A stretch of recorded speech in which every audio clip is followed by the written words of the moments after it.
Day 67, 4th of August. And there is our camper on the dock where we spent the night last night. We had to set the dreaded alarm this morning as we had to be on the boat at 7:30 a.m. Buying the ticket, part of the conversation went like this. What's your name? Sutherland. Whose name? Jocelyn. And your other name? Larry. Was I smiling? Yes. So we are on board, about to cross the Strait of Belle Isle, when we find there is a time difference of 1.5 hours between the two ports. What? Check it out. Same time as Quebec City and Toronto. That doesn't make sense, but there it is. Then as we depart, our old friend Mr. Seafog starts rolling in, to the point that we can no longer stay topside and look for whales. Never mind, we've already met Norm, a local commercial fisherman, having a boys' day out with his nephew. We sat at a window table and chatted about fishing, the economy, politics, etc, etc. And next minute we were docking at Blanc Sablon. We bid them farewell, then only had time to get off the boat to purchase return tickets, with a similar conversation repeated for purchasing the first tickets. Just got off the ferry at Blanc Sablon in Quebec, and she's cold, windy, blustery and foggy, all in one.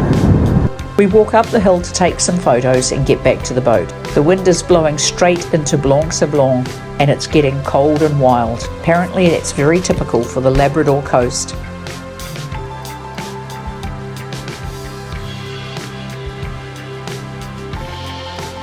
We were cold by the time we got back on the boat, so we went to the cafe and ordered a hearty breakfast for only $10, which came with coffee, so we shared it to warm up. That is, after all, only morning tea time by Newfoundland time. We have whales spouting and breaching all around us, but none close enough for photos. A half hour out of port, and you guessed it, our friend Mr. Seafog has enveloped us again. Norm was telling us that this stretch of water is covered in ice during the winter. That was so hard for us to imagine. 2/3 of the way across the strait and we emerge from the fog into sunshine, much smoother water, as we are heading into a breeze coming into the Newfoundland coast. Looking back, we cannot see the Labrador coast at all through the fog bank. Then off the boat and into Cafe RV for lunch before heading south, following the same coastline we did when we were heading north. Wow, such a beautiful coastline. Blue skies, bluer water, with hardly a ripple and the sun bouncing off it. Such a stunning and peaceful drive. Suddenly, an icon lights up on the RV dash. Oops, that is not supposed to be there. Out comes the manual and Larry makes a call to Islander RV. The flux capacitor is playing up. Can we get down to Pasadena and have it checked out, please? No problem. We're on our way, eventually, as it's only 300 kilometres away. So the problem can't be too urgent, although the motor is running a little rough now.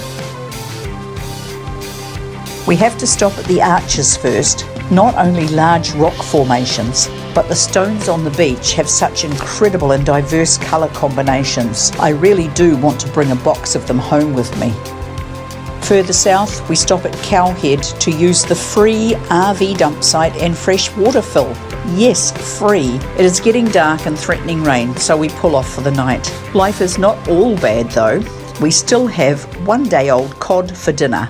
Yummy, yummy for our tummies.